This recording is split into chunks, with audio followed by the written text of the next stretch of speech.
Can we take our seats?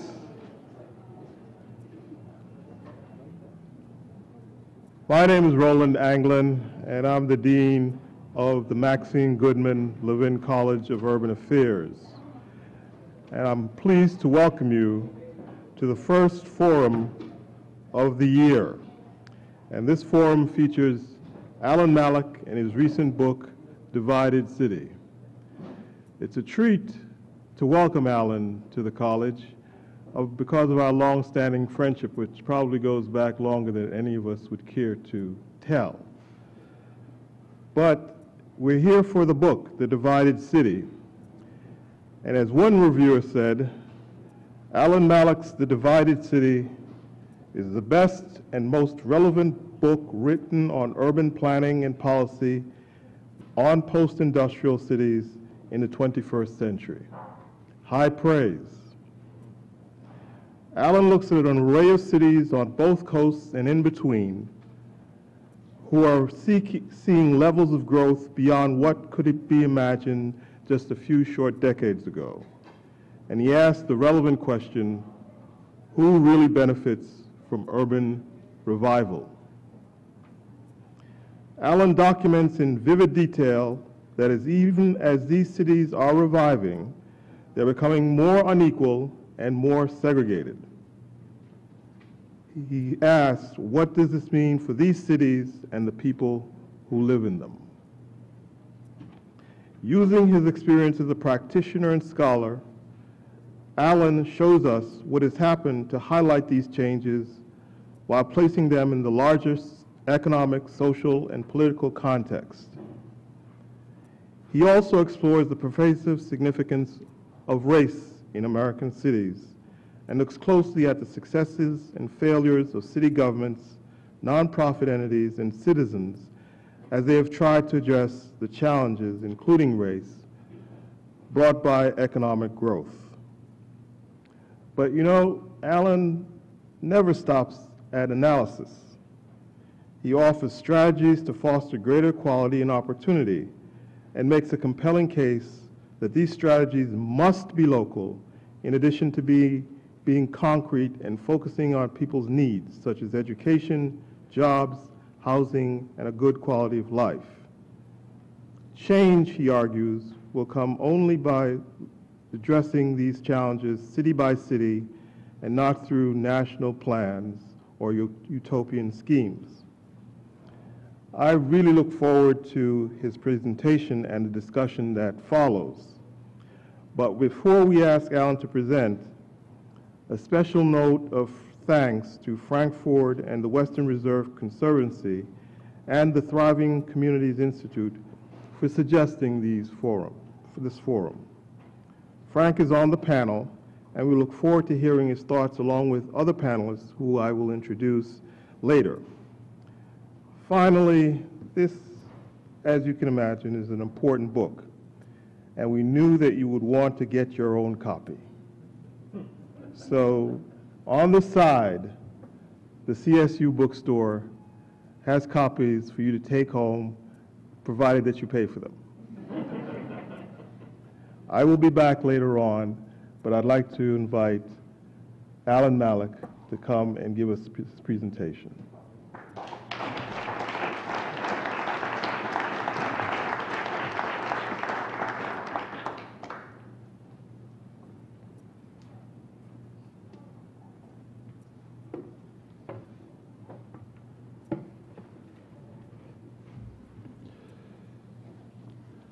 So, thank you, Dean Anglin, and thank you all for coming. And again, I enjoy coming back to Cleveland. I've spent quite a bit of time here over the past, 20 years since I started my peripatetic life as an urban policy wonk. And I've been followed the city and made quite a few friends, and I'm delighted to see many of them in the audience. So, and by the way, I'll be happy to sign copies of the books that you buy afterwards. But what I'd like to talk about today is mostly the big picture, not so much about Cleveland, though I'll refer to Cleveland periodically, but what is going on in American cities, and why are these changes so powerful and so significant? Well, to begin, and if we look back on some recent history, what I find fascinating, and I'm old enough to actually remember this personally, was that during most of the second half of the 20th century, the narrative of cities and the reality of cities was one of almost unremitting, constant decline. There was very little else going on. Population decline, economic decline, manufacturing decline, you name it. And in fact, if you go back to the 70s, and I find this fascinating, when you read what was written about cities in those days, you know, the two examples I have, you have Stuart Alsop, who was perhaps the most widely read policy commentator in the United States at the time, published the equivalent of op-eds in Newsweek about how the cities are finished, that the cities are over. And Howard Cosell's remarks during the World Series, where he was broadcasting from the broadcasting booth in Yankee Stadium and looking over the Bronx and saying, "Ladies and gentlemen, the Bronx is burning." I think it was 1977. These became iconic moments in American urban history. And in fact, in 1979, President Carter, who firmly expected that he was going to be reelected in 1980 and was going to have a chance to do something about this, appointed a high-powered blue ribbon commission on national choices for the 80s, university presidents, corporate presidents, and so forth. And they looked at a lot of issues, including the future of the cities and the issues of social and economic equity, and they concluded that the federal government should stop funding urban programs, that the cities' place-based programs and should just concentrate on helping people move to the Sun Belt and helping them get the skills and education that they would need for success. I mean, the cities were seen as obsolete. And gradually that narrative started to shift, and we started to see books with titles like Comeback Cities or Cities Back from the Edge appear. And conditions started to change, and as you can see, if you compare population change from 50 to 90 and then from 90 to the present, it's not that every city is growing back, but an awful lot are. You know, you think about, today we think about Washington and Boston as just hotbeds of revival, gentrification, wealth, investment, development, and so forth. But yet, those were shrinking cities, struggling cities that were in the same world as a Baltimore or a Cleveland or a Detroit back in the 70s and the 80s. And this change is patently visible. It doesn't take much if you go to Detroit or Cleveland or Baltimore or St. Louis or any of these cities to see visible, dramatic, massive change resulting from the investment of billions of dollars. So, what is going on? And so, in effect, what we have is a kind of a hierarchy of revival. Some cities are boom towns. Some cities are reviving more, some less, some very little at all. But the pattern of revival is dramatic, it is new, it is real, and it is vastly beyond what people back in the 70s and 80s would have expected was realistically possible. So the first question is, why did this happen? And there are lots of reasons. But I think two reasons are dominant. And the first one is actually something that the cities really had nothing to do with. This highlights the role of pure dumb luck in the trajectories of human society. If you go back to 1950, the education and healthcare sectors made up I wouldn't say trivial, but a very small part of the American economy. So even if you were a center of healthcare or higher education, it really didn't matter very much because those were not significant economic sectors. As you can see, that's changed. As the United States' population has doubled since the 50s, the expenditures in the United States on health care during that same period increased by 25 times. And so, as you can see, healthcare, somewhere around the change of the millennium, healthcare and higher education overtook manufacturing in terms of their share of the nation's employment base. While in 1950, they represented perhaps 15, 20% at most of the manufacturing share.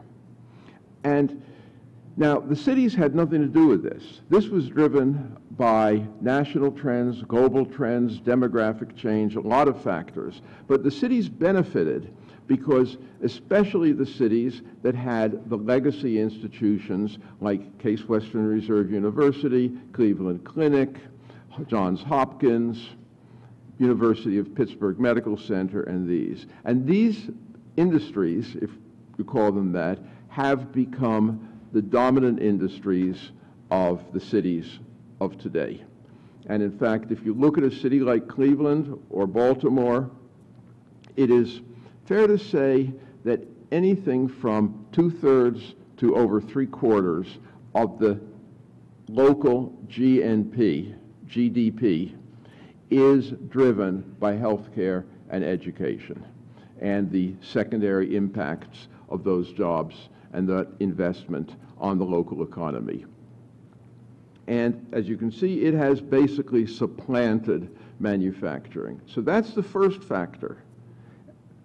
The second factor, and again, lots of people have theories why, but is an extraordinary migration of young people to cities.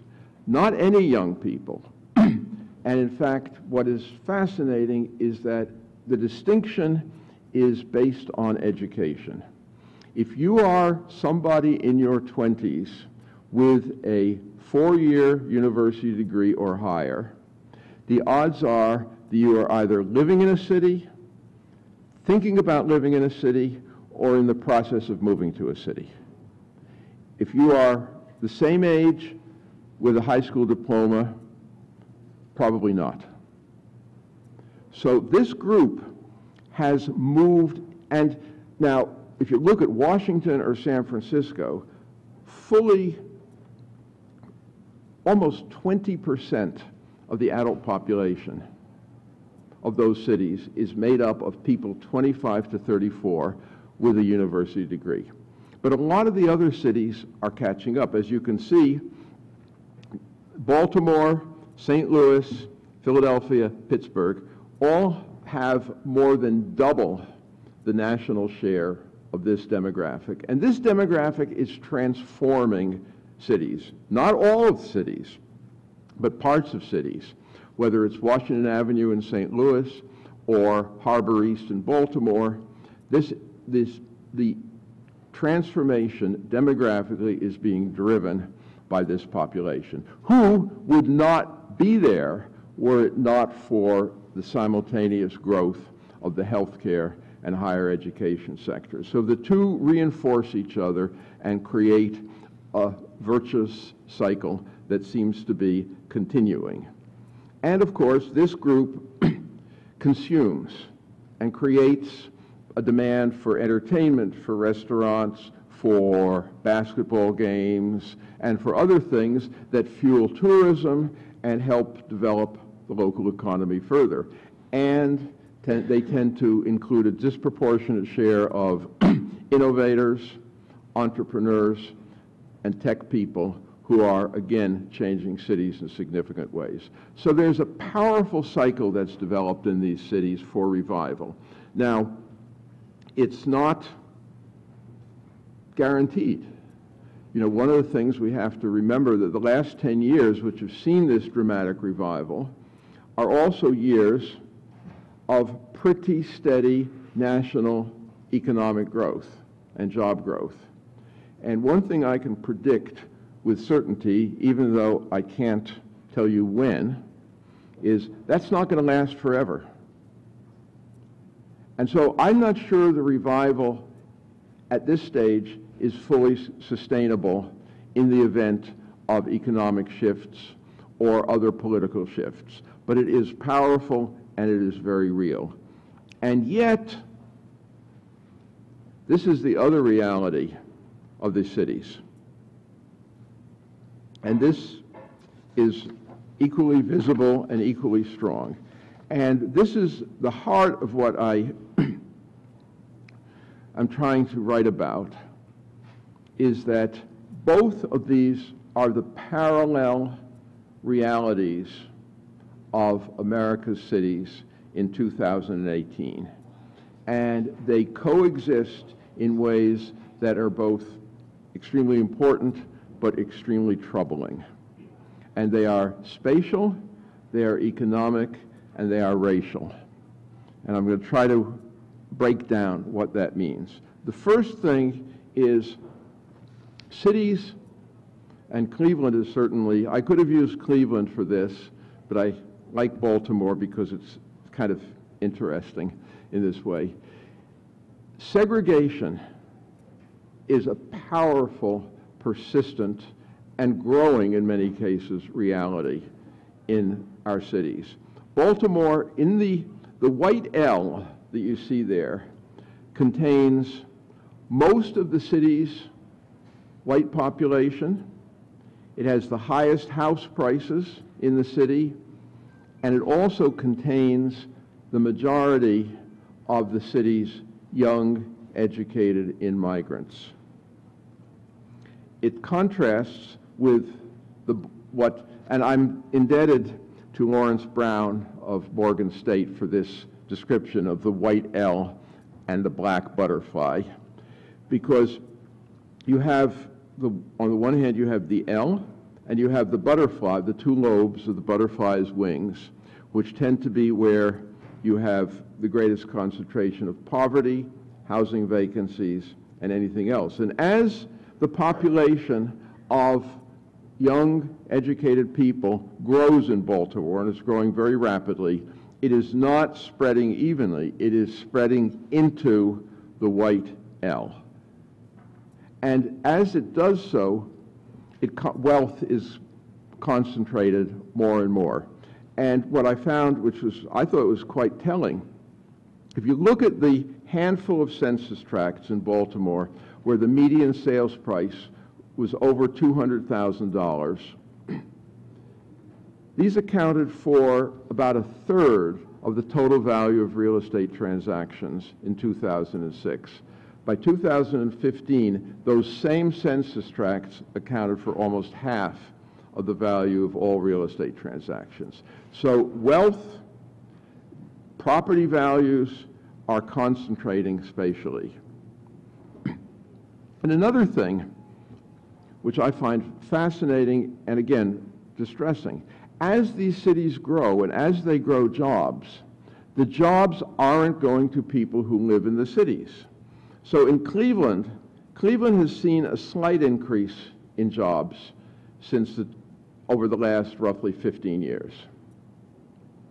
But the number of people who live and work in the city of Cleveland has dropped by over 20,000. And the number of suburban commuters who now work in Cleveland over that period has increased by over 20,000. So what you have is an amazing phenomenon where the city's job base is growing, but the number of people in the city who work is actually declining.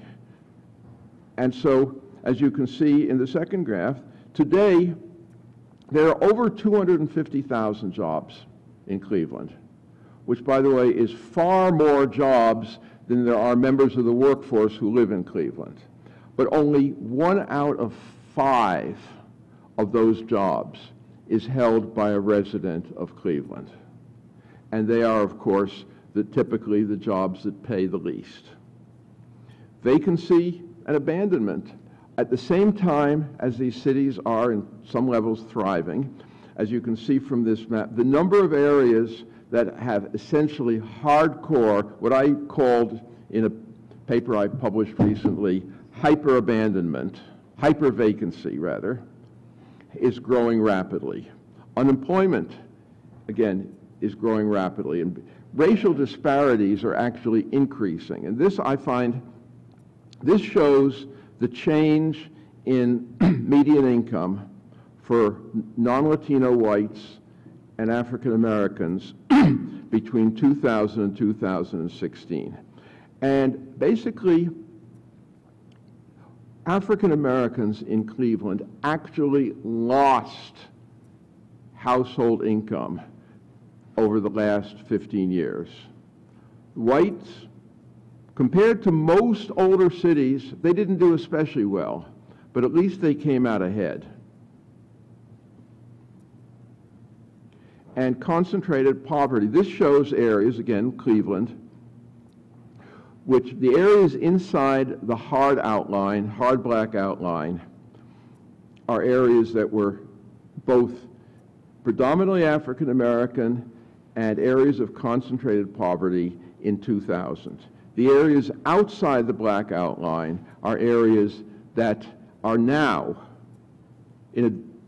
have become such since 2000. As you can see, there has been actually at the same time as you've seen growth, revival, gentrification, whatever you call it, in areas like Tremont and Detroit Shoreway, we've seen an expansion of the areas of concentrated poverty and segregated poverty in other parts of the city.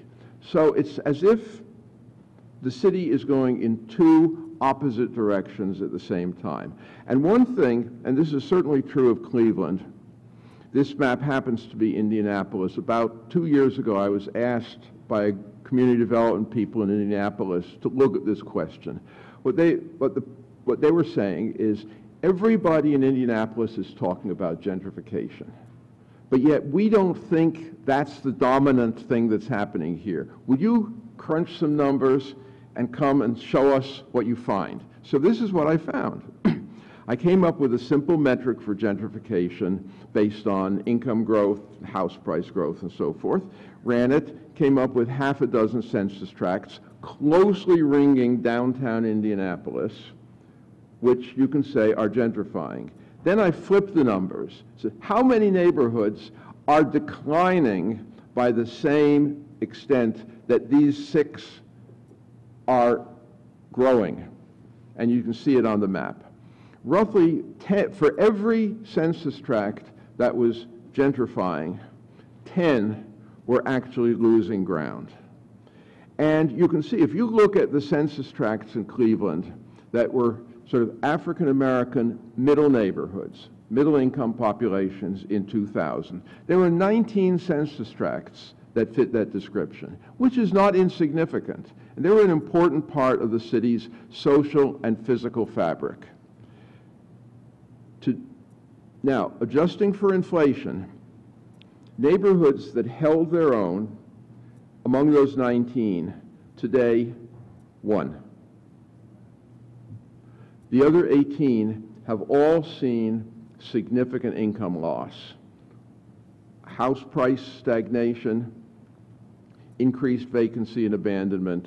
Now, there are a lot of reasons for this, and I think you'd have to point to the subprime lending and foreclosures as a major factor. But this is what happened to those 19 census tracts taken as a whole since 2000.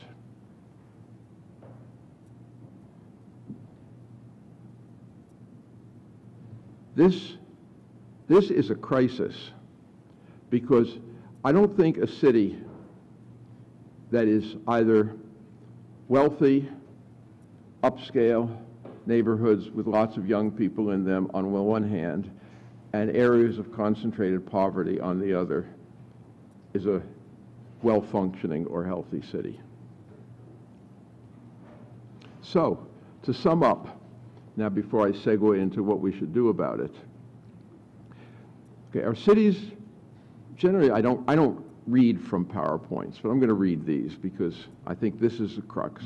Our cities are doing better than at any time in the last 60 or more years. But more people can't make a living wage and are living in poverty and in poor housing and neighborhood conditions. Our cities are creating jobs, they're drawing billions in investment, but more of the people who live in the cities lack jobs and lack opportunity. So, I'm going to offer a couple of fairly general thoughts. I know I'm pretty close to my time, and I don't want to get too much in the weeds at this point. Perhaps we'll drill down in the conversation. But I think the first point that I've got to make is cities historically have been about opportunity. And Ed Glazer, in his book, The Triumph of Cities, makes a really important point. The problem is not that cities have a lot of poor people living in them. Cities have always had a lot of poor people living in them. That's an important, a critical function throughout history, is that cities are places where poor people come to find opportunity. And that is working today in many parts of the developing world. The problem is when cities no longer offer opportunity for the poor people who have come there for that reason. And when I think about opportunity, and when I think about equity, and I realize equity means a lot of different things to a lot of different people. But I have a kind of a fundamental belief, is that for most people in our cities, in our society, especially people who are struggling, people who are poor or near poor and living on limited incomes and resources, that what they want and what equity means to them is really opportunity. And opportunity, I think, manifests itself in three basic ways. The opportunity to get and hold a decent job, the opportunity to live in decent housing in a decent neighborhood, and a future for one's children in terms of the types of education that they're able to receive in the community. That is basically, to me, what it's all about. There are other things that matter: participation, engagement, respect, communication, so forth. All of this is part of the picture. But fundamentally, the most important thing is, does the city, or you could say, does our society, offer opportunity to all of the people who want that opportunity, which I believe is almost all of the people who live in our society? And the answer today is we do not. We do a very poor job of offering that. And the thing is, and I spent a lot of time going around the country when I was working on my book and talking to people. And I found that we basically know how to do this. I mean, there are places, there are organizations that are taking people who are in the most difficult position relative to the workforce and enabling them to get and hold decent jobs. There are schools in this country that are taking kids from the most difficult neighborhoods and enabling the great majority of them to get into college, and even more importantly, the majority of them to graduate. So if we know how to do this stuff, why aren't we doing this everywhere? Why are these programs and schools and centers and so forth rare exceptions? And 2 points. First, with one exception, I do not believe it's about lack of money. I'll come to the exception. And the second point is that ultimately it can only happen locally. The federal government can help, but it will not happen unless it happens through local initiative. The one exception I'd like to talk about which I'll just make a quick pitch for. It's interesting. If you think of their three basic needs that people have: health, food, shelter. And chocolate is not a basic need. Health, food, and shelter. Now in this country, we provide not well, but at least minimal health care through Medicaid as an entitlement. For food, we provide SNAP as an entitlement. But when it comes to shelter, we treat it as a lottery. And depending on how you crunch the numbers, only between 1 and 4 or 1 in 6 people who are eligible for a housing voucher actually can get one, which means most people are out in the cold, and most people are subject to constant eviction. The average tenure of an urban renter is 2 years. And that's usually not because they want to move. And it destabilizes the families, the kids, and the neighborhoods. And so if there was one thing, if I were housing czar or the U.S. czar for a day, the one thing I would try to do, and I think this is far and away the most important thing the federal government can do that it is not doing for low-income people and for struggling low-income neighborhoods, is a national housing allowance program that will enable every family that cannot afford minimally decent housing to be able to afford that housing. To me, everything else is secondary to that. But when we look at the local picture, why is it not about money?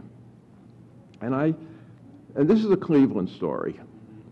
Back in the 90s, a bunch of people in the city of Cleveland wanted to get 2 new stadiums and an arena built. Actually, there was not far from a consensus in the city or the county that the city needed those arenas and stadiums. In fact, there was some strong opposition to it. But it happened in the end, and between the initial investment and subsequent upgrades, the city, county, and state have collectively put in what amounts to about $800 million in 2017 money into those 2 stadiums and that arena. That's not chump change. And my point is, if Cleveland, Cuyahoga County, and the state of Ohio can find that kind of money to build stadiums and arenas, they could, if they wanted to, find enough money to ensure that kids got a better education and to provide the type of workforce programs which integrate issues of legal disabilities and education and trauma and other things rather than being just sort of plain vanilla job training to get people into decent jobs. So, ultimately, it comes down to less money than questions of power, will, capacity, organization. And I think this is why, in the end, I come down to really stress how fundamental it is to think locally. Because the only way, I believe, that true change can happen in terms of providing meaningful opportunities to all of the people, regardless of their income, race, background, educational level, or so forth, is by getting whoever who controls power and money in each individual city to change how they use their power. And that can only take place through local organization, and for that matter, by all the people who care about these issues, building a common shared agenda and sticking to it. And focusing, again, on what is important, what is transformative, not necessarily what helps each individual organization the most, but what is most important for changing the lives of the people who live in the community. Thank you.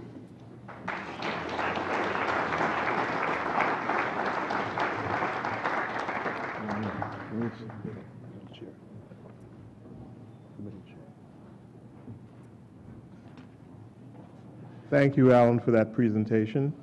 I'm going to invite the panel to come up. And as I name them, I think you'll find panel bios on your chairs, or you should have gotten them. These are accomplished individuals, and it'd take too long to read all their bios, so please read them at your leisure. First, I'm going to ask Freddie Collier to come up. Freddie is the Director of Cleveland City Planning Commission. Then I'm going to ask Frank Ford, who is a Senior Policy Advisor at Western Reserve Land Conservancy, to come up. And lastly, we'll ask Joel Ratner, who's President and CEO of Cleveland Neighborhood Progress, to come up.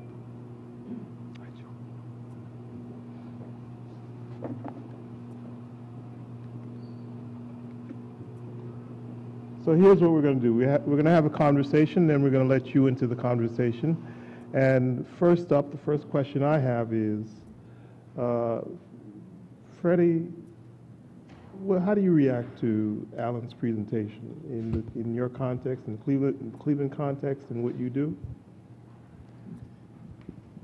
First of all, I'd like to say thank you. I look around, I see the diversity on this panel, and I'm encouraged by the diversity of this panel. I'm just joking. It's okay. But I'm going to punt on that. I'm just poking. You should.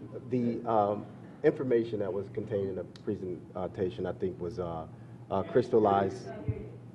Can you hear me now? Can you hear me now? You got to hold it real close. Yeah, I see. I think the information that was shared in the presentation was great contextual information. And I think that much of the information that I saw, this is a narrative that is not new. This is a classic tale of two cities.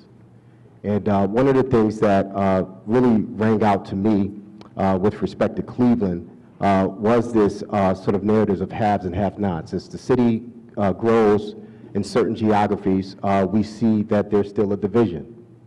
One thing that I do want to highlight that I think is very relevant is it's one thing to frame it, but you have to start to ask yourself the questions, what do we do about it? And I want to share with you a little bit of how we have to address this on a day-to-day basis in Cleveland. So our strategy is a regenerative approach. We have seen neighborhoods and pockets in neighborhoods experience the growth that Mr. Mallach alluded to in his presentation.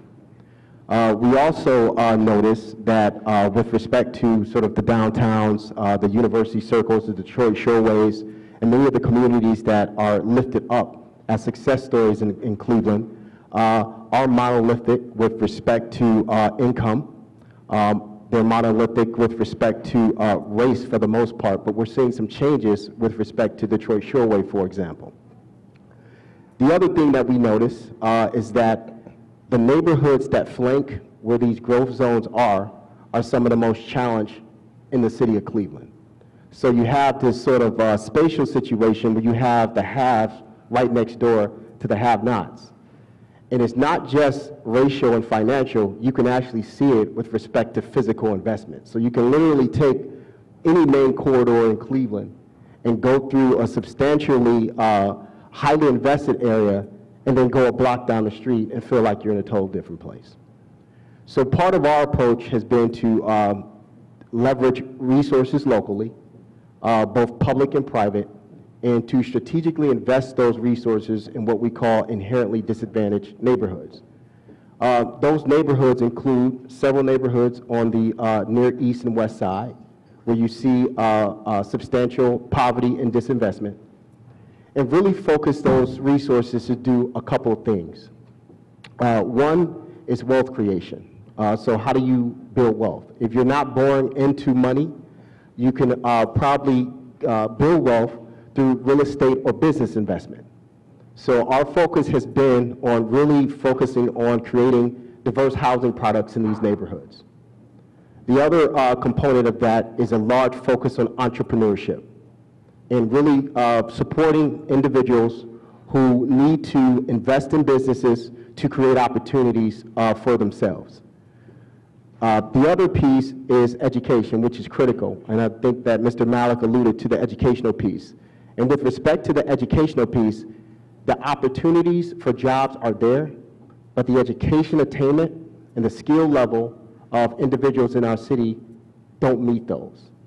So that's part of what I believe is creating the educational gap or mismatch. So for us, this is not something that is going to change overnight. I think that the work that we all have to do is really change the value proposition of decision makers. Because these policies didn't just happen by themselves that drove us to this. These policies were put in place by people. And what the results are is a representation of the values that policymakers have. And that's what it yielded. And that's what Mr. Mallach outlined. So the real tough job is really to work on the mindset, the perspective transformation of our elected officials, of our policymakers, to get them to see equity as a superior growth model. Can I just add one quick observation to that? Sure. I think it's really important when we talk about policymakers to include the private sector, the foundations, the nonprofit sector, corporations, and so forth, because ultimately, these are the people who, to a very large extent, the public sector takes their cue from. And so when decisions about major issues, whether it's schools, jobs, and so forth, are concerned, you have to have all of those people changing their mindset. That alignment is often a challenge. Better believe it. Frank Ford, the same question. Your reactions to Alan's discussion? Oh, I have prompted a lot of thoughts. I do want to say before I start that I had seen Alan do this presentation a few months ago, and I was very impressed by it. And then I bought his book. And I have to say, you really should buy the book. He didn't pay me to do this, but it's just very well-researched, goes into history. If you like history, it's an entertaining read. It's not dull and dry. I can't recommend it enough. So, but you know, my thoughts are, you know, in some ways, what Alan has done, it does validate a lot of the work that I've been doing. When I saw Alan in what was it, Milwaukee. Mm-hmm. I didn't know he was writing this book. I knew nothing about the title, Divided City, but as I sat there listening to him, I realized, gee, the research that I'm doing on Cuyahoga County housing trends was certainly suggesting that there's really two housing markets in Cuyahoga County and really two in Cleveland. And it was becoming more pronounced as I looked at it. And I've been looking at this for several years, but it really stuck out at me when I added race as a factor. And when I did that, then it really was shocking to see the extent to which the predominantly African-American neighborhoods in Cleveland had impacts, housing-related impacts that were very different than the predominantly white neighborhoods. So, I mean, there are a number of things that, that struck me about what Alan has done. And if I could talk a little bit about something I read in the book, too, is that okay? It's legitimate to stray into the book. Alan talked about something in the book about the, as if we could help people get better employment, better education, jobs, and income, what will they do with that? And the sad thing is, I mean, it's something we should be very happy about, but they're not likely to stay in the Buckeye neighborhood, the Glenville neighborhood, or St. Clair. They're going to want to move to something better. And so I know the community development system in Cleveland for decades was about place. It really wasn't about people. It didn't focus on education, job training, He was focusing, how do we make these better places? And I think a legitimate criticism that was raised 5 or 6 years ago, and it came from some of the charitable funders, is, well, we've been funding this system, but what about this other side of things, people? And there has been a shift, and I think it's commendable. I think Joel has certainly been at the heart of this. The only concern I have is, as the system shifts towards people and education and jobs, I hope it doesn't back off from place, because there's still serious issues, and the research that I've just published would show that just the number of vacant, blighted homes in some of these neighborhoods. I know that's not the only issue that people might decide to leave for, but it's certainly a major issue. And I do hear sometimes public officials, nobody on this panel, by the way, saying things that suggest people are tired of this whole issue of blight removal. Can we just move on to something else? And I understand that. You know, the community development system was never about tearing things down. It was about building things and rebuilding things. And so the very idea of demolition, removing blighted structures, is just so contrary to what we've been doing. I know people are tired of it, but if you leave here tonight and go drive through Buckeye, St. Clair, Glenville, and not just look at it and say, okay, I see that, but ask yourself, what if I lived here? And I'm not going to drive away in a few minutes, but I have to live here, and soon the sun is going to go down. And it feels a lot different. I mean, I'm always doing it in the daylight when I go out to these neighborhoods, but I often ask myself, so what would it be like if I was here after the sun went down, and how would I feel about being here? The job is not done in order to create places that people want to live in. I think that's still a very important job. But I think it's great that the community development system has embraced at least a two-pronged approach: place and people and jobs and employment. So I've probably gone on enough. I'll let you pick on somebody else. I open the door for you, Joel. Joe? Thank you, Dean England. Thank you. Glad to be here. Many of you in the audience today could be up here and be at least much more eloquent than I am about these issues. My response is that we need to bring Alan back more often. He's saying he's reminding us of the hard truths. He's reminding us in his book and his remarks today about the complexity of community development. I really want to thank you, Alan, for being here. I love what you said about money. I think it's really true. It is about will and capacity, and again, we do what we want to do and where we're committed to doing things. I'll say two things just briefly. One, that recently for a few days, Cleveland.com had a map showing basically where houses were worth less than 100,000. I think the next mark was 100 to 150, then 200 and above, something like that. Almost all of the city of Cleveland and the largely African-American east side suburbs were all in red and all had housing values under 100,000. And to me, the corollary to what Alan said is that those neighborhoods are not sustainable. You cannot, it costs roughly almost $200,000 to build a house that people want with 3 or 4 bedrooms. And people want to live in the city of Cleveland, but we don't have enough product that will satisfy the market. And you're right, Fink, I will disagree with you. Glenville is an ascending neighborhood.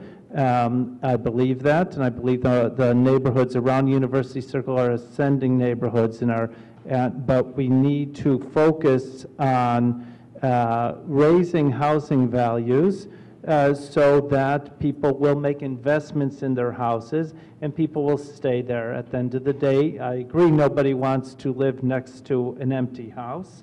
That's very true, but the answer is to lift up housing values through creative programming, and the community development corporations, many of that have shown great models.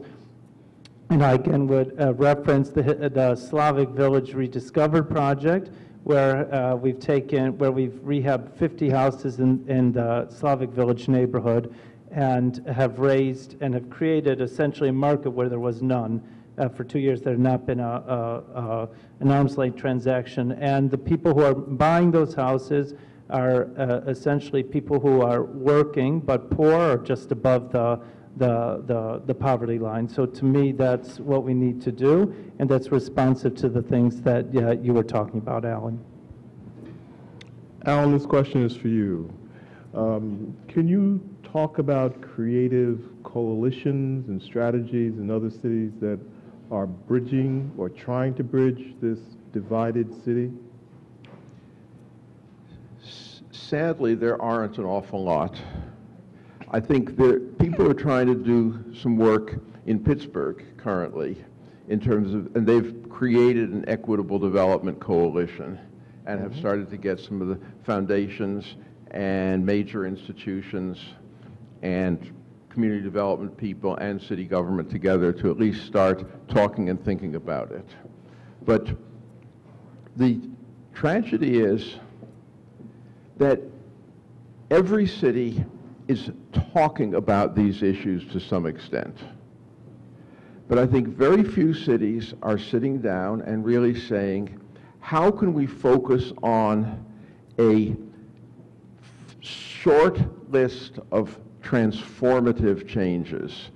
And so this may sound really, I don't mean it to sound sort of snide or critical or what have you, but I think too much of our, when we talk about equity and fostering equity in cities, and again, every city I know has people who care about this issue and are talking about this issue and thinking about this issue. But the discussion tends to focus on two types of things that I think in the final analysis don't really change the fundamentals. One is, and I don't underestimate the importance of symbolic statements and gestures. And I think that's a lot of focus on that, and it's important to start there perhaps. And the second is focusing on small, if you will, steps, small good things. The program that a hospital creates to train 20 people from a particular neighborhood in a particular type of job. A summer program for 100 high school students, whatever. But the problem is, these are isolated gestures. And in the end, even symbolic statements lose their weight if they're not followed up by substantive action. And so I really feel that there's something just lacking, and I don't know that anybody is really grappling with this issue with the seriousness that it really demands. I'm going to keep it here with you, Alan, and ask the question. Do we need a dose of simple old community organizing? Is this division widened by the fact that we have weak institutions like unions and other methods of collective action? Can't hear you. I was saying, do we need a simple dose of community organizing, given the fact that in our society today, we have weak institutions that promote collective action? Do we need to go back to or foment new modes of community organizing? I think that's a big part of it, because I think a lot of this reflects, if you look at, you know, any of our cities, we have a massive number of different organizations that are trying to do, generally speaking, the right thing, or at least claim they are. And this ranges from churches and CDCs and nonprofits and social service organizations and educational organizations and workforce organizations. And in fact, arguably, we have far too many, because what happens is that so many of them get caught up in individual agendas and don't share common ground. And of course, to the extent that they tend to want to perpetuate their existence as organizations, their reluctance to subsume their power and their funding sources in some larger goal in which they might have to subordinate to somebody else. So I think the fact that we don't have overarching organizations, we don't have overarching institutions that bring people together across these fragmented lines, these boxes, I think is a major problem. Because ultimately, I mean, one of the things, you know, it's basic principles, goes way back.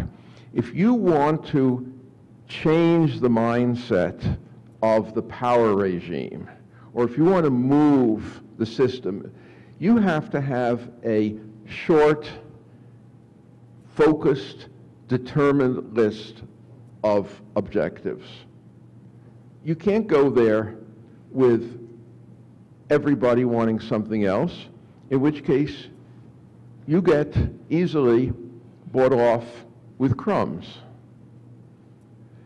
So I think the fact that we don't have those kind of overarching institutions and that we have become very fragmented organizationally and socially, I think has become a huge deterrent to being able to grapple with these issues.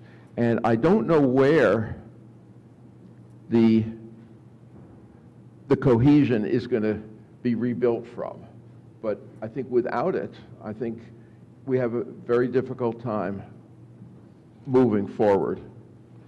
I'm going to ask the panel a version of that question. Recently, we've had a discussion about leadership for Cleveland and the region. And what struck me about that conversation is it seems to be one-sided, saying where leadership comes from the elite economic development community, and it sort of leaves out the rest of us. That's my perception. I may be wrong. Give me your sense of that discussion and how it relates to bridging the divide, the much bridging that's needed in this community around the divided city. Well, in the 1930s and 40s, we did have the union organizing in Cleveland. It was really powerful. In fact, somebody just showed me a photograph. Judge Bianchi used to keep it in his office. We cannot... Oh, sorry, let me try. How's that, better? Much better. Thank you for pointing that out. I was saying that in the 1930s and 40s, union organizing was very strong in Cleveland. Judge Bianchi used to keep a photograph near his desk about 5,000 people mobilized to stop an eviction in Mount Pleasant, and it was union-based organizing. And that sort of faded off with the 1950s and 60s, but then we had community organizing. Basically, it was an Alinsky-style organizing, modeled after Chicago, and for a couple decades, it was very powerful and gave voice to people in neighborhoods. We really don't have that anymore. We do have a system of community development corporations. They are engaged somewhat, but it doesn't provide the kind of leadership, I think, that you're referring to. At least I don't see it on a regular basis. And how do we get that? It's not an easy thing to create. It takes money. And I don't know, there was a presentation recently, United Way, who was the gentleman from United Way, was here, actually upstairs on the second floor. It was just 2 or 3 weeks ago. He was talking about the importance of engaging community, and I did dare to ask him. I said, well, would you be willing to put up, I forget how many millions I suggested, for 50 community organizers to work in inner city communities? And I don't think I got a straight answer, actually. But, you know, I agree with Alan. This is a missing piece.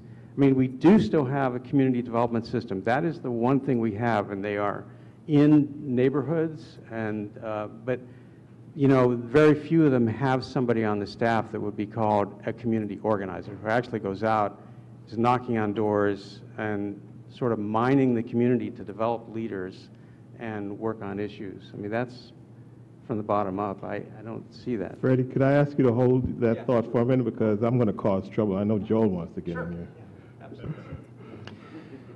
Well, I want to say something very positive here and agree with Frank to some degree and call out the strength.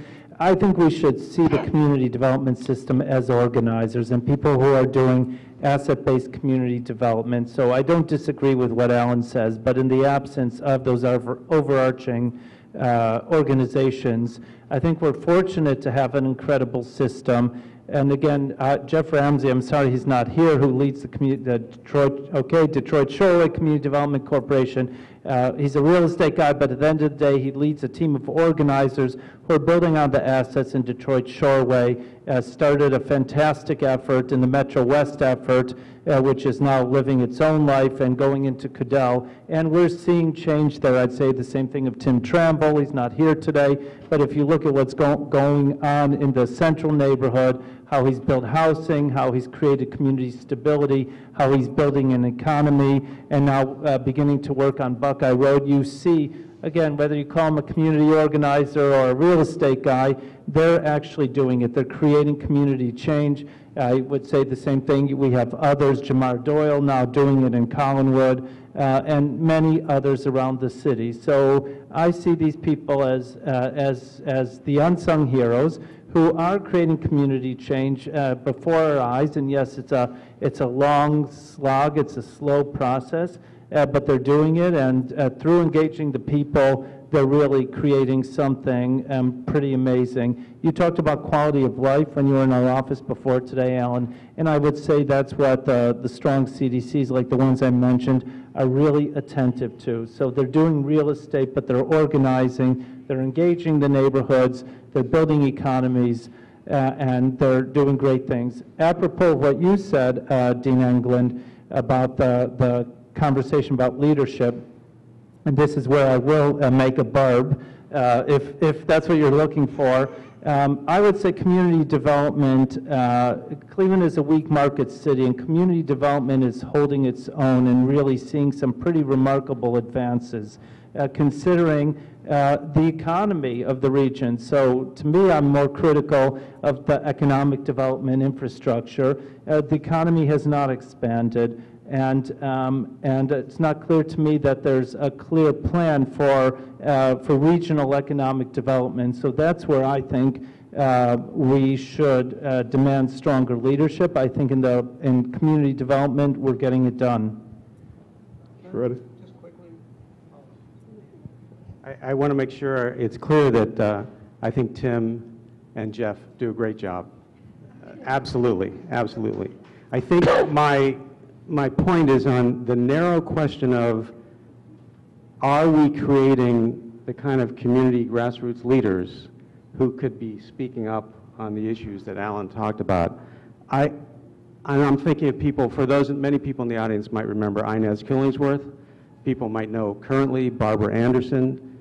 You know, there are other Inez Killingsworths out there, I'm sure, and other Barbara Andersons, but it takes effort to go out and work to find them. I don't think we can just rely upon Jeff to do that and Tim to do that. What I think is missing is creating that new group of grassroots community leaders who can be engaged in the kind of issues that Alan has raised. And not to take anything away from Jeff and Tim and the CDCs and the work they do. Freddie, thanks for your forbearance. It's okay. He kind of took some of what I was going to say, but that's good. I think that's good. One of the things that I was going to say is that the system has to become enabling an environment, because there are a lot of individuals out there who are not a part of the system that are doing amazing things that the system should respond to at the community level. A lot of the innovative things that have happened in a lot of our neighborhoods, the ideation happens with some of the neighborhood residents. And those local coalitions coming together, bringing forth ideas and things to the establishment.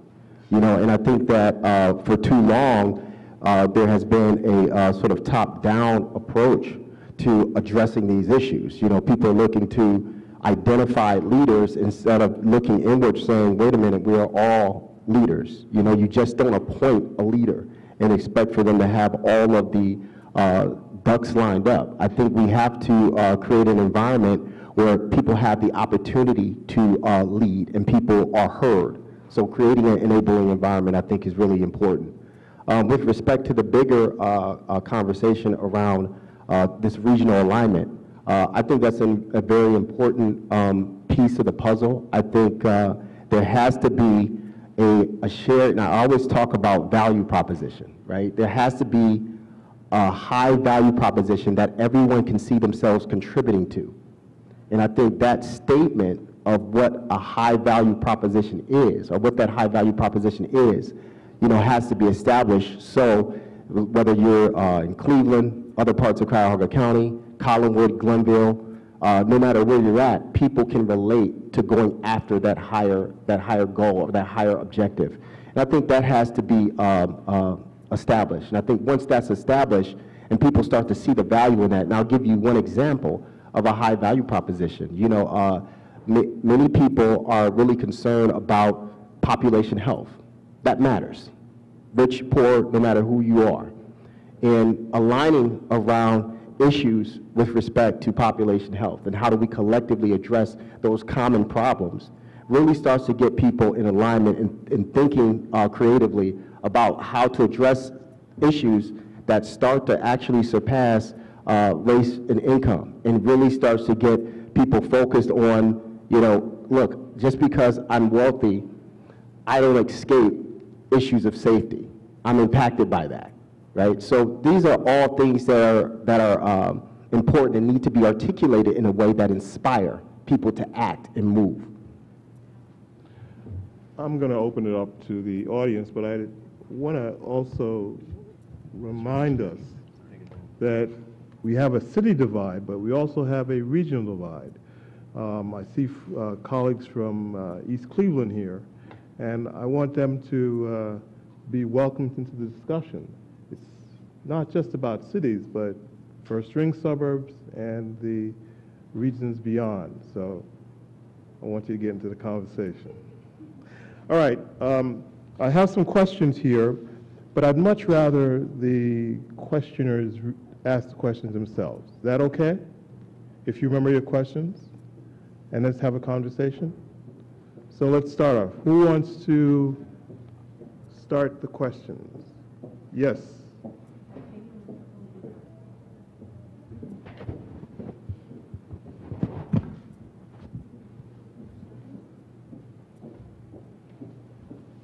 And please hold your mic close to your mouth because so that everyone can hear. First of all, just a point of fact, in 2001, this community approved a $380 million bond issue for the public schools. I'm having trouble hearing you. Can everyone hear me? Yeah. Everyone except the people that I'm asking the question to. In 2001, this community approved $380 million for the public schools. So the idea that the money is going to stadiums instead of community by itself is an insufficient answer. My second point, and I'll be very brief with a question. When Amazon announced HQ2, the mayor of Pittsburgh, within 15 minutes, tweeted, "We're on it," and they put together a team that put together a proposal that will probably not win, but was at least a respectable proposal. In Cleveland, neither the mayor nor the county executive said anything for 4 days, and the proposal was second rate at best, and according to Cranes, there was internal bickering among business and nonprofit leaders to even put together a proposal. So my question is, apart from the fact that Pittsburgh has a better football team than us, even though we tied them last week, is there a question here of a lack of top-down leadership as well as community leadership? I suspect there is. Now, obviously, I'm not going to sit here and criticize Cleveland directly, but I think the issue of leadership. Now, I'm not certain that getting Amazon HQ2 is necessarily without its downsides for a city like Cleveland or Pittsburgh. So I'm not sure whether that was necessarily a good idea. But the fact is, it is interesting. One of the things that distinguishes Pittsburgh, and has for decades, is the fact that there is an amazing sort of shared effort and common ground on the part of the people, both in city government, the major institutions, the major corporations, and the major foundations, who work together on an ongoing basis around addressing what they perceive as the city's needs and where the city is going. And that's extraordinarily rare and really needs to be cultivated very systematically and takes a huge amount of leadership to make happen. And Pittsburgh is definitely sort of at or near the top of the pack in that respect. And I think Cleveland should probably be focusing more on that. But it takes real leaders somewhere in the system to make that happen. And it takes a huge amount of effort and commitment by all of the different players around the table to keep it going. The amazing thing about what Pittsburgh is doing is that they've been able to keep this type of effort going now for something in the vicinity of 70 years. And that is quite amazing. But whether Cleveland can put something together that will last 70 years, I don't know. But I think they really have to. Because once you, at the same time, if you get that kind of cohesion, that means you can move effectively in some direction. It does not mean that the direction you move in will necessarily be the best direction, especially for the lower income people of the city or particularly the communities of color in the city. So it's not the solution, but it may help move in that direction. There's a question back there. Oh, Just, first of all, Frank, I disagree with you when you say that if the Buckeye neighborhood and other neighborhoods start to prosper, people will move out. People didn't move out of Old Brooklyn, and they didn't move out of West Park.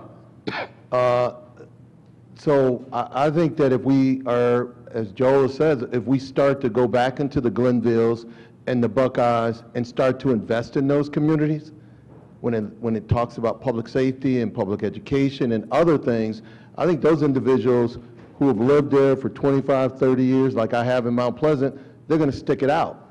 But if you give me a good job, and I still look at the school system not where it could be, and I look at the public safety not where it could be, of course I'm going to move my family out to another community. But the West Parks and the Old Brooklyns, they didn't move, they just continue to build upon. But Joel, my question to you is, for neighborhoods like a Buckeye and a Glenville, when you talk about the housing product and trying to get to $200,000, that's a big leap. Where do you think we need to start at in those communities, as it's almost like starter homes?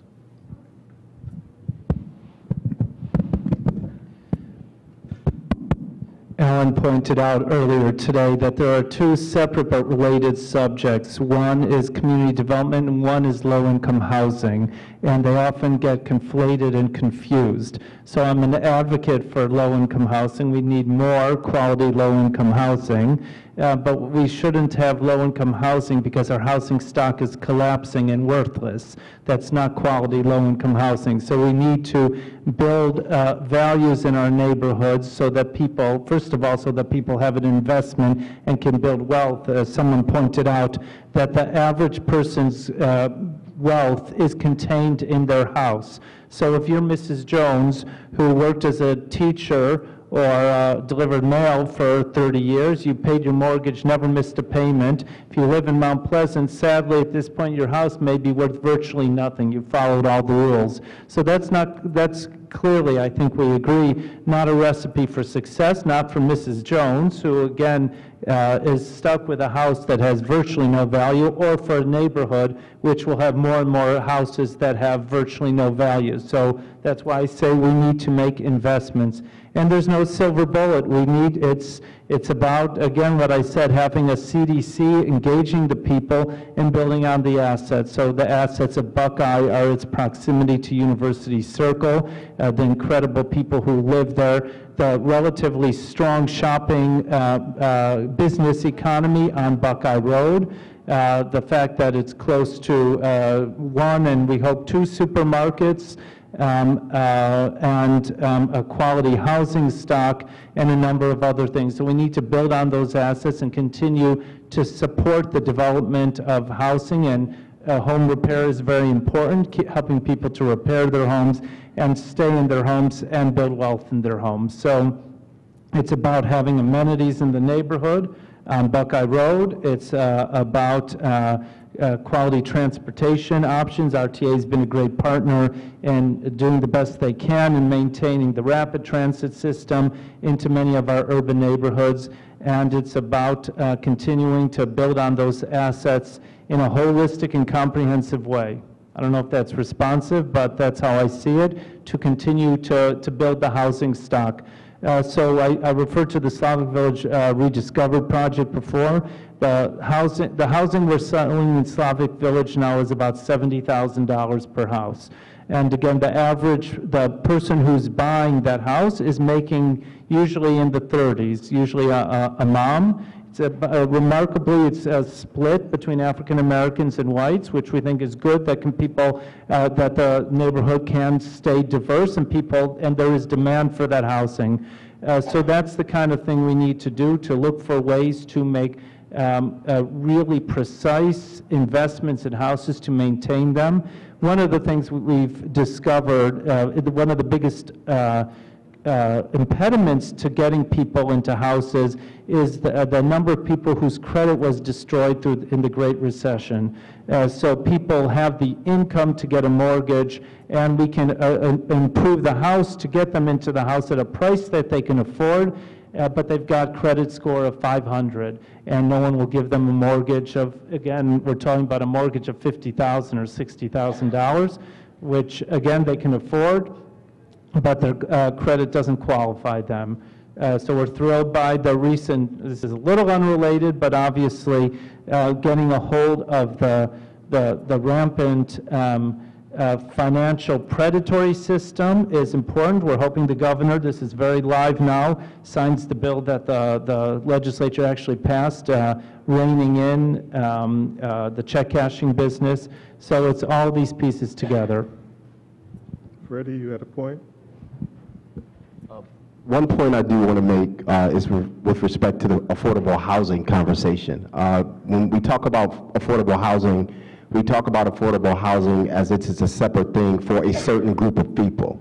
And one of the things that we're trying to do, particularly in the Glenville neighborhood, is really look at housing options where people can move up and down the economic spectrum, because most people who are making 6 figures or making great money today, those circumstances can change quick. And the question becomes, do you have to move out of your neighborhood when your financial circumstances change? So when we talk about affordable housing as a part of the housing mix, we have to think about affordable housing is not something for people who are poor, but for people who also can become poor, and that can include anybody in this audience. So one thing that I do want to highlight with respect to the work that we're doing in Glenville is really trying to create housing options from rental housing, and not just raising property values, but also restoring value with housing rehabilitation, as Joe alluded to.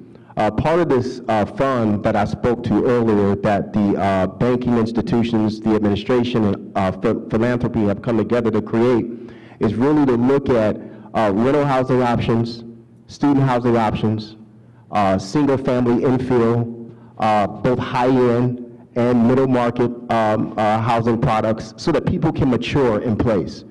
When you have those types of choices in a neighborhood, we believe that that's the formula for more sustainability. And to your point, Mr. Reed, with respect to keeping people in the neighborhood, that's a part of how you do it. When people reach certain thresholds in their lives, if their community within walking distance can offer them all the amenities that they need, then the prospect for sustainability and keeping residents increases tremendously. So I think it's an ecosystem approach. It's not one-dimensional, and you have to be multifaceted when you approach these areas, and you have to focus on these areas in a targeted fashion. Yeah. If I could just add one quick point to that. So I think one of the real issues, when I showed the slide that showed the disparity between white income growth and black income growth in Cleveland over the past 15 years, a big part of the reason for that disparity is that a disproportionate number of middle-class African-American families have been leaving the city of Cleveland in the past 10, 15 years. And this is an important part of the city's social and economic fabric. And these people are leaving. And I think the sort of thing that Freddie is talking about is particularly important to try to hold that middle class in the city so that they can be engaged with the city and be hopefully part of making it a stronger place rather than moving out. Can everyone hear me? Yes. I wanted to return to Alan's example of Pittsburgh for just a moment. There was a group that came in from Pittsburgh last spring to participate in a civic technology conference here in Cleveland.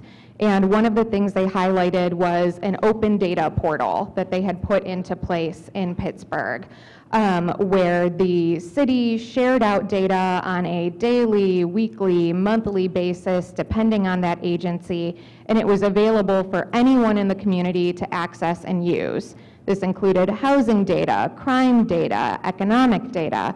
And I'm wondering, as we talk about building a coalition or an ecosystem of connected problem solvers sharing a civic agenda, what role do we see data and transparency around data playing in engaging people in that dialogue? I ask this question from the point of view that good data makes you curious. It doesn't give you the answer, it helps you know what questions you should be asking, and it leads you down a chain of thought that can maybe take you someplace really interesting.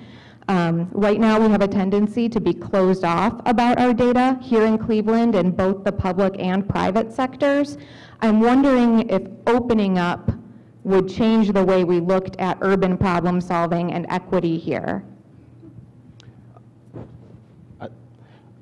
If I can try to respond to that, I think there's benefits and burdens to that. I do think the benefits outweigh the burdens, though.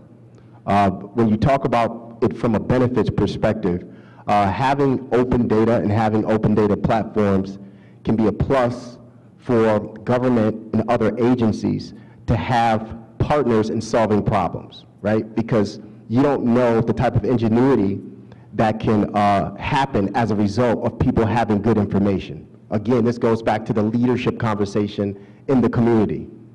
The flip side of that is that with open data comes accountability and responsibility, right? So from a government standpoint, obviously the accountability concern would be raised. The political concerns would be raised. How is this data going to be used? How is this data going to be used against government? I'm just describing a mindset. I'm not telling you my position. I don't think that's a downside. So right, it's empowerment. But again, it's those fears of open data that has to be overcome. I'll give you an example. When you think about just social media, right? Social media has done so much good, it's amazing, right? But there's a definite downside to social media, right? But again, the world is going in that direction. So I think with open data, I think that you have to move in that direction, and you have to be transparent in the 21st century. But I think that the management or governance of that, so I'll give you one key example. One of the things that we've been trying to focus on is this connection between place and health, right? When you live, work, and play is the incubator for your health prospects, right? So the idea there, though, is if we are to use population health as the ultimate metric for how well we do neighborhood development, data is extremely important. HIPAA doesn't think so. You get my point? So how do you overcome those types of obstacles to obtain data that can actually help us in a transformative way? So I think the verdict is obviously still out, but I personally believe that the benefits would outweigh the burdens. Yeah, if I can add to that, I think open data can be very powerful. And again, I don't work for the city government, so I don't have to worry as much about some of those downsides. But I think, yes, I think there are a lot of benefits to it. The first thing is that it can enable people to really understand what's happening. So what is happening in terms of educational outcomes? What is happening in terms of what kind of workforce system operates in the city of Cleveland, whether it's public sector or nonprofit, and what are the outcomes? What are the results? And I think this goes beyond simply, I think we need to go beyond simply, the first step is to provide access to the data that's already being gathered just in the matter of course. So for example, whether that has to do with policing or the condition of properties or whatever health data is available under the HIPAA limitations, et cetera, et cetera, et cetera. But I think we really have to go beyond that and start asking some really important questions about what do we want to know about our neighborhoods and about the systems that operate in this city that affect the people of the city, particularly lower income people and the people who live in distressed neighborhoods. I think we need much more information about how does the city spend its money? The city of Cleveland is a multi-million-dollar corporation. It spends its money on hundreds of different things. What is it? I mean, some cities have gotten into, participatory budgeting, have started making this information much more available. And again, we need much more information about outcomes. We know that, thousands of kids go into the school systems. What happens to them? Thousands of people go into different workforce development systems. What happens to them?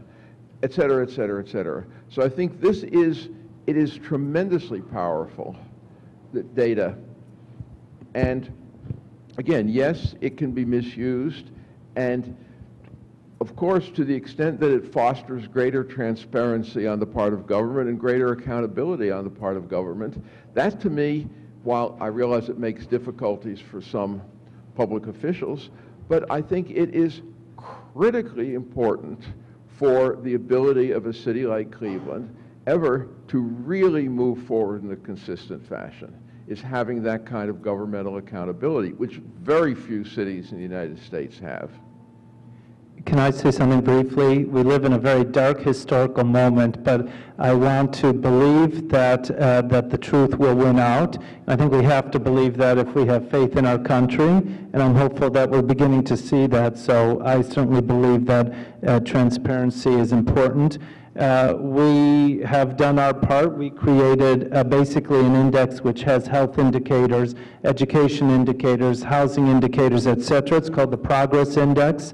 I encourage you to take a look at it. I had to look it up, progressindexcle.org. And it's our attempt to share neighborhood indicators that we can get, and we worked hard because we got information from the police that had not been readily available. We got information from CMSD. We got information from the property website. So we put it all together in a way that we think is useful and is an attempt at the kind of transparency. And we had a lot of questions about, what would people do with it? But at the end, we made the decision that there's nothing to fear but fear itself, and that the truth will win out, and by putting the numbers online, that was a great tool for the people and for the neighborhoods.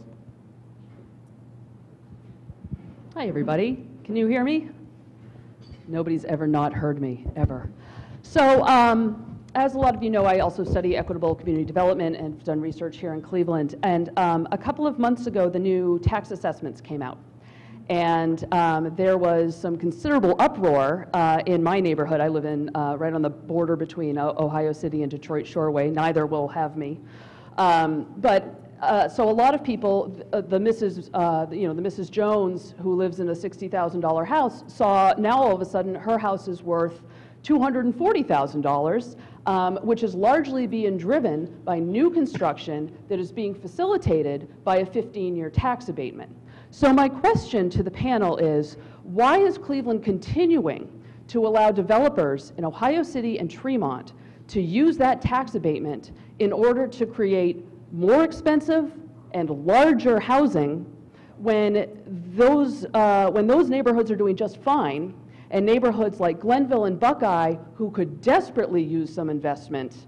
Of course, developers can use them there, but why would they when they can get a guaranteed, reward by going in Ohio City? And so I wonder why, if there's any efforts underway right now, or if any of you would be willing to take leadership on pushing the city to stop using those abatements in neighborhoods that are not just developed fine, but beginning to gentrify or already have gentrified. And so I'd like to hear a response for that. Thanks. Can I just make one general comment? Is for two quick comments. One is if the tax assessor is valuing properties that are paying full taxes as if they were analogous to properties receiving tax abatement, that is something that they should be called to, regardless of the tax abatement policies. That is clearly an erroneous, inappropriate way of assessing properties, and they should be called, pardon? Yeah, and they should be called to account. I think tax abatement issues are more complicated. I do think that as a neighborhood improves, a city does have an obligation not simply to continue providing the same abatements, business as usual. Now, whether Ohio City may still need some abatement, I don't know, it's possible. But I think the reason they don't build in Buckeye, despite the abatements, is not because they can build in Ohio City, but is because Buckeye's numbers are so low that even with the abatements, the numbers still don't work for them. Because if there's an area where you can build with the abatements and make a buck, developers can go in to those neighborhoods. So I don't think it becomes an either or. So I just want to say, for a very long time, tax abatement has helped with reinvestment in this town, period. We're just at a point of maturity in certain areas where that needs to be reevaluated, and that is actually happening. So that reevaluation or rethinking about a tax abatement policy is actually happening. Now, it's a good sign that we're now having this problem, particularly in areas like that where you see tremendous growth. So what that means is tax abatement for many years did its job, okay? So that's a legit point that we're at and a legit concern. I just want to assure you that that conversation is happening. But the conclusion as to what the mechanics of that is still being debated. I do want to say with respect to the Buckeye area, Glenville area, and investment there, one of the things when you think about these neighborhoods like Buckeye, Glenville, it takes considerable intervention to create the conditions for market interest to invest in those neighborhoods. And that again is part of what the work that we've done with setting that stage in Glenville, and we'll be going to Buckeye next with this neighborhood transformation initiative that the city of Cleveland and its partners is focused on, is really to try to create fertile ground for that development interest to begin to happen. Now, it's already happening in Glenville. You have a saturation of development that's happening on the near west side, and now there's a tremendous interest with wanting to invest in east side neighborhoods. And we're finding that that's starting to ramp up, and some developers are doing it independently, particularly in areas that are right next door to University Circle. The Center for Population Dynamics, the study that Richie Paparian did it highlighted, one of the key components of that study highlighted the fact that you had tremendous job growth on the east side of Cleveland, little housing growth. Most of the housing growth is on the west side, so that spatial mismatch. Why would I not want to be working closer to where my job is? So some of what Alan pointed out in his presentation are some of the root causes of why that dynamic exists.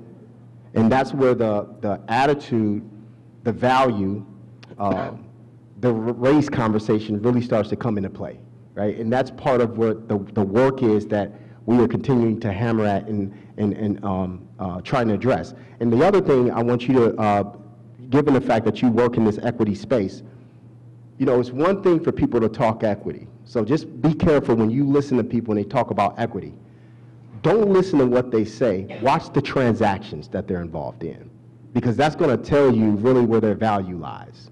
Because I hear a lot of people talk about equity, and I watch how they move with respect to policies or sitting at the table, the recommendations that they make, and they're nowhere near equitable. So we have to be very careful with respect to actually transacting equity and not just talking about it. I want to basically agree with Freddie that there is a sense that it is time to have a conversation about tax abatement. It has served us very well, and I think that conversation is live. The other antidote to this problem is legislation that a number of us are having an early conversation about, which would essentially be a means-tested ceiling for property taxes in neighborhoods where housing values are rapidly increasing. In other, yes, exactly, which exists in some places. And again, our advocacy would be that it's means tested. So if someone in Detroit Shoreway who's making X amount and their house went up by 3 times, that their taxes would not go up by 3 times. They might go up by a small amount, but it essentially would allow people who have income restrictions to stay in their houses in the case of neighborhoods that are aspiring. So we think that's important. There's there's, as you know, the houses get revalued every 3 years. We just had one. So I think it's our goal, and we're in a conversation with a lot of people, to perhaps have something by the next revaluation. Now that's very tricky because it will probably require a state policy change. So that's not an easy thing, but we think it's an important conversation to have that, in addition to the conversation about Cleveland's tax abatement policy. We'd gladly welcome you and claim you as a Detroit Shoreway resident, because we have the same feeling about tax abatement as we've seen our tax bills increase 300% on some of our affordable housing. So it's a touchy issue, and I think Director Collier, we stand aligned with the city on that. My comment first is that Detroit Shoreway is not all rich people. I don't want anybody leave here thinking of it. The neighborhood has a 40% poverty rate. Although it is a mixed income neighborhood, because we've worked for 30 years to build affordable housing. So I had to throw that out there. As I ask my question, though, I'm not here to give a lecture. I'm not one of the guest lecturers, Dean. I want to share a piece of information that Augie Napoli, the new director of the United Way, shared here a few weeks ago at a luncheon discussion. He said that organizations, that there's $4 billion a year in Cuyahoga County spent on poverty, alleviating poverty, $4 billion, by 25,000 different agencies, 25,000 different programs and 5,000 agencies. $4 billion a year spent, 25,000 different programs, 5,000 agencies. So he expressed the opinion that it's not about money in alleviating poverty. I'll compare that to funding spent annually in community development. Joel, correct me if I'm wrong, about $1.4 million that Neighborhood Progress distributes to 8 CDCs. Freddie, correct me if the CDBG budget is about $19 million a year, and home dollars are $3 million. That's, to your point, Alan, we don't spend enough money on housing. $3 million a year in federal dollars to support affordable housing in Cleveland, not enough money. So the question is, how can we, and this is the challenge that Augie Napoli is going to roll out on September 21st when he rolls out United Way's new plan. He wants to reward organizations that collaborate. How can we encourage collaboration between the health and human service organizations, which have traditionally been funded by HHS, versus the CDCs, which have traditionally received HUD funding. How can we merge the two together and encourage collaboration? Because we'd sure love to get a piece of that $4 billion.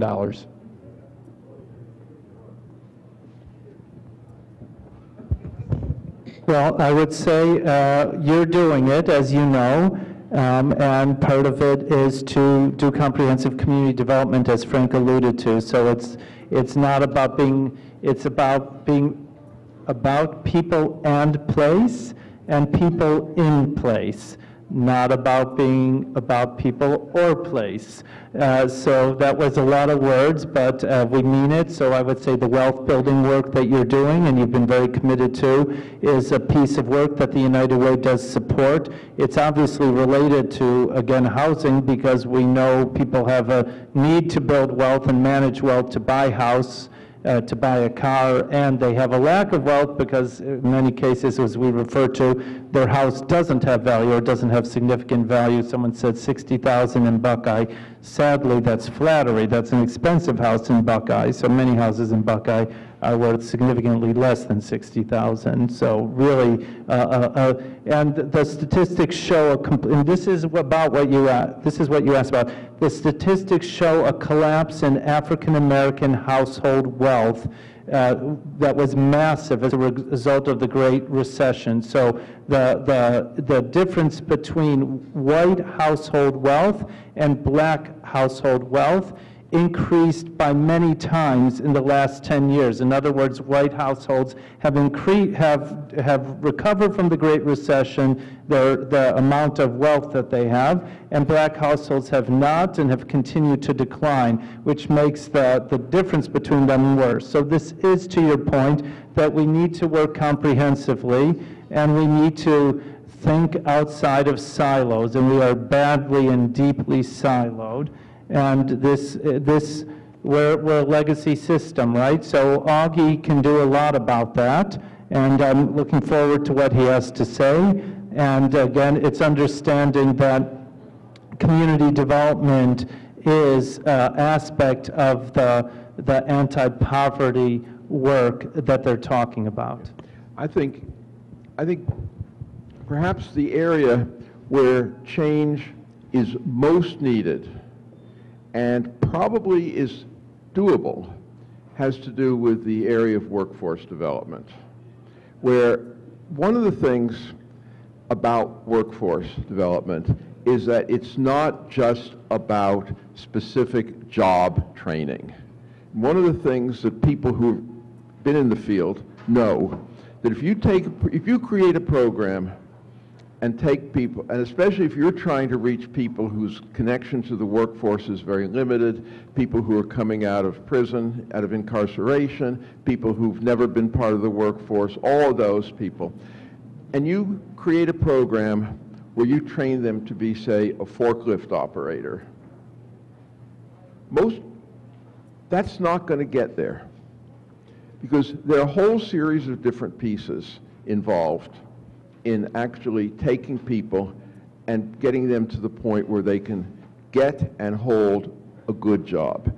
And it's the skill training, it's the soft skills, it's dealing with the trauma that is very much part of the life of people who've gone through the kind of conditions that an awful lot of low-income people have in this country. It's dealing with the legal disabilities. I mean, you have something like, you probably know this, that if you don't pay child support, you lose your driver's license, which means that then you can't pay child support.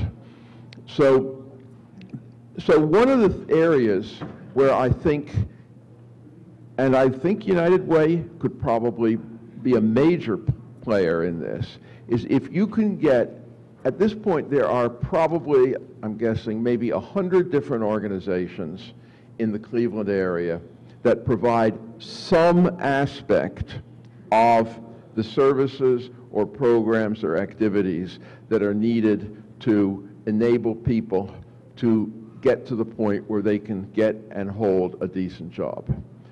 And that is where cooperation is first absolutely essential. I mean, after spending a lot of time studying this issue and talking to people, I have come to the conclusion that unless you create integrated systems that help people in all the different ways that are necessary, that our entire workforce development system is spinning its wheels when it comes to the people who need it most.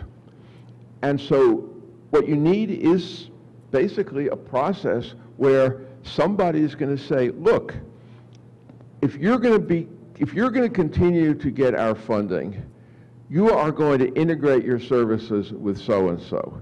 If you're going to get, and with so-and-so, and put together a totally integrated system, add enough money to the pot so that you can have people who can manage it and make sure all the pieces stick together. But basically, take what is a fragmented system and push people into making it an integrated system. And I think that is one area where it is doable and where the difference would be enormous in terms of the results. This is a little bit out of my area, but I think it resonates with me, something that Alan, how I first met Alan, probably 13 years ago, was he had proposed that some of us who are working with housing destabilization, blight, vacant property, suggested, well, why don't you bring together everybody who touches this problem in Cuyahoga County into one place so that you're not working in silos, you're not working at cross purposes, and you're coordinating everything you do. And we've done that. It's small on the scale of, it's not 100 organizations, it's 26, but it seems to me that if you had employers and you had the training providers, and maybe also add some worker advocate organizations or worker advocates, as well as researchers who are doing research on this subject to bring in the open data and shed light on the progress people are making, I think that would make a lot of sense. And, by the way, get the major anchor institutions. Now, one thing, if you look at, there are about 250,000 jobs in Cleveland.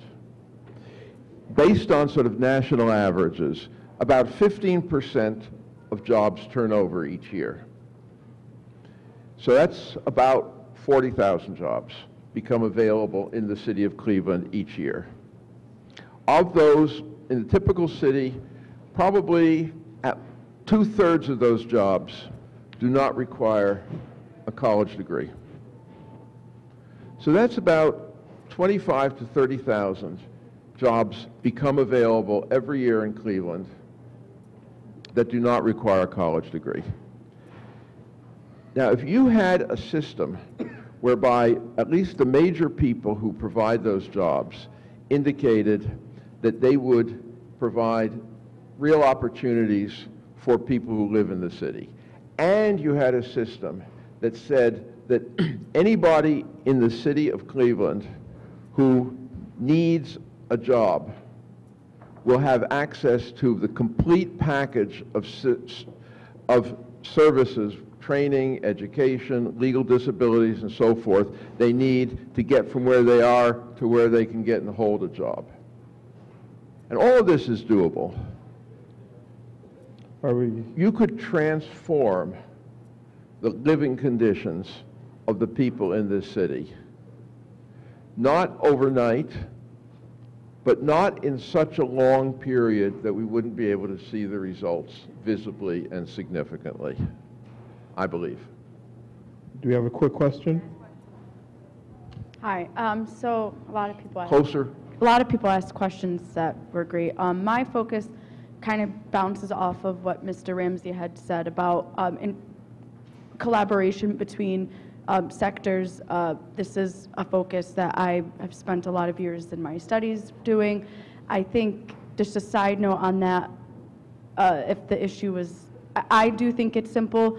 I think the issue lies in, as you said, there's X amount of dollars being sent to about 8 different CDC organizations. There are more than 8 CDCs that operate in the Northeast Ohio area. There's no collaboration in organizations that exist and work in the same industries to collaborate in humanitarian nonprofits to collaborate with a CDC organization when a CDC and a CDC don't necessarily always collaborate, or a humanitarian organization doesn't collaborate together. My genuine question goes to a remark that was said about facilitating and fostering grassroots community leaders who are trying to make a difference in communities or establish themselves and work towards more equitable solutions in affordable housing and different aspects. I was wondering if there's any ideas on how that can be fostered, because oftentimes as people talk about collaboration and opening doors for individuals, but there's not much action around that. And I was wondering if there's any ideas that can be mentioned on how you think that those doors can be opened. So there's an organization, Neighborhood Leadership Development. How many people are familiar with that program? That's a really good grassroots program that actually takes local residents and individuals who live in the community through a leadership development process. And that program is really designed to really help foster that grassroots leadership so that people can take on leadership in their sectors and in their community. I think you need more efforts like that, where you have the expertise and support to wrap around people in their community who have a passion for making change, but may not have the networks or the mechanisms to do so. And I think if you can start to tap that, I think that is helping to move in a much better direction for trying to get that grassroots leadership and bringing that to the forefront and teaching people the skills that they need in order to navigate a lot of these systems. That would have to be the last word. Please join me in thanking Alan Mallach for a wonderful discussion. Freddie Collier, Frank Ford, Joel Ratner. I also want to thank Molly Schnook, who put this all together. Molly, could you... And thank you all the audience for coming out. It was a great discussion. See you next time. And don't forget, there are books over there, and Alan will be glad to sign them.